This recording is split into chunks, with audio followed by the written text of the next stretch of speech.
friends, today I will tell you how to remove the RAM of your computer. You are watching my channel All Technology. I am Gursharan, so let's start. So here I am having a CPU, and to remove RAM we have to open these two screws, bro, you have seen. So let's remove the first screw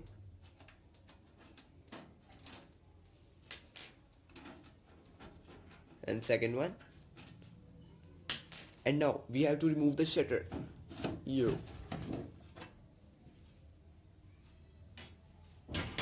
And now you can see that the RAM is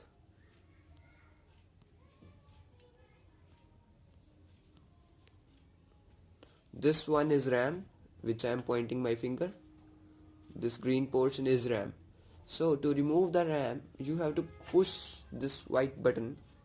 So push this, and you have to do same on the other side, pointing this one, and push this too,